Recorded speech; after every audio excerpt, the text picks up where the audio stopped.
I honestly don't know where to begin, but I suppose I'll start from the beginning, the part that makes it hurt the most. My husband and I have been together since I was 19 and he was 22. We've shared a beautiful life together.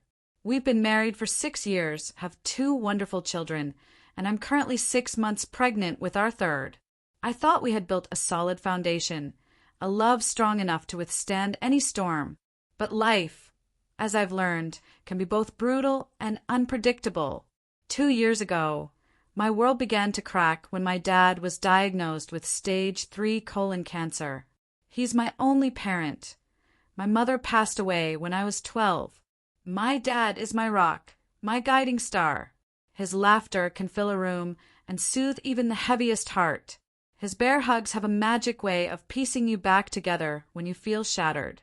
Through every challenge, he's been my steadfast support, listening without judgment, and always knowing the right words to say. 5 months ago, the doctors delivered devastating news. The treatments weren't working. The prognosis was bleak. Months, not years. Since then, my father's condition has deteriorated rapidly. His memory is slipping. Just the other day, he looked at the dog he bought me for my 21st birthday and asked, "Wow, where did you get that beautiful dog?" My heart broke a little more in that moment. One evening, after tucking my children into bed, I sat on the back porch, staring at the dark sky. The weight of my father's diagnosis pressed heavily on my chest. The stars offered no comfort, just a cold reminder of how small and fragile life is. My husband came out quietly and sat next to me, his arm wrapping around my shoulders. "We'll get through this," he whispered. I wanted to believe him, but the words felt hollow. Still, I leaned into him, grateful for his presence. The warmth of his embrace was the only thing holding me together that night. This morning, I was up early with my sick 3-year-old. The house was quiet except for the occasional cough from his room. My husband's work alarm blared from the bedroom. He has several alarms set, so I turned off the first one and gently nudged him awake. He mumbled something about being up late working and said he was taking the morning off before rolling over to sleep. As I reached to turn off the remaining alarms, I saw a message pop up on his lock screen. It was from my best friend.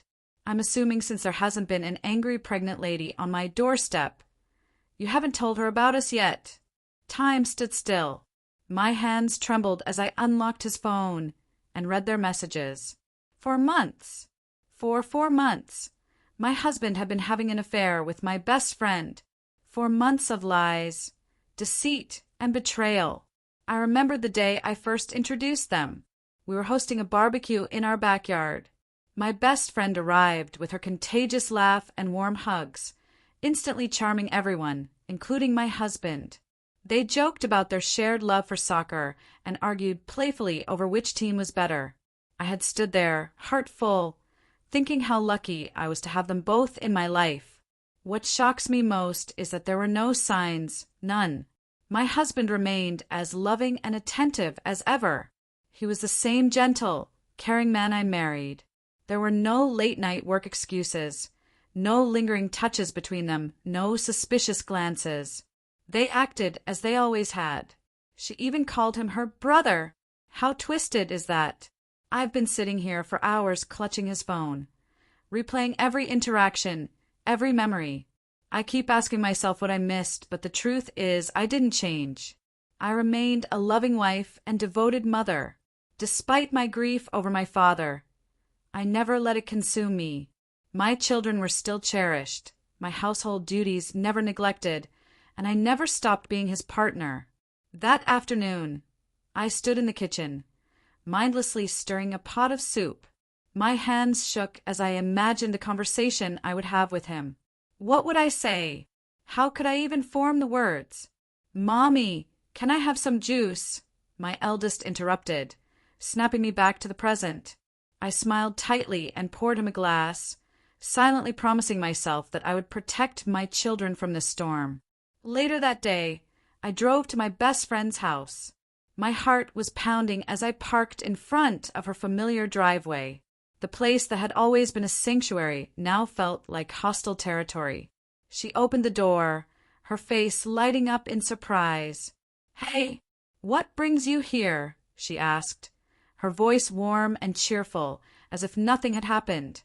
"I didn't waste time with pleasantries." "I know," I said flatly. Her smile faltered. "What do you mean?" "I know about you and my husband," I repeated, my voice steadier than I thought possible. The color drained from her face. I didn't mean for it to happen," she stammered. "I was going through a rough time, and—" I held up my hand to stop her. "I don't care why you did it," I said coldly. "You were my best friend. You were supposed to have my back, not stab it." Tears welled up in her eyes. "Please, let me explain," she begged. I shook my head. "There's nothing to explain. You made your choice, and now I'm making mine. We're done." Turning on my heel, I walked back to my car, ignoring her sobs. I felt a strange sense of relief as I drove away. Cutting her out of my life was painful, but it was necessary. She no longer had a place in my story. That night, I put the children to bed early. My heart raced as I sat on the couch, waiting for my husband to return from the store. When he walked through the door, I stood up, my resolve hardening. "We need to talk," I said. He looked concerned. "Is everything okay?" "No," I replied, my voice trembling. "I know about you and her."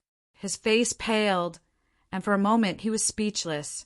I can explain," he finally managed. "Don't," I cut him off. "There's nothing you can say that will undo what you did. I trusted you. I loved you. And you destroyed that." Tears filled his eyes.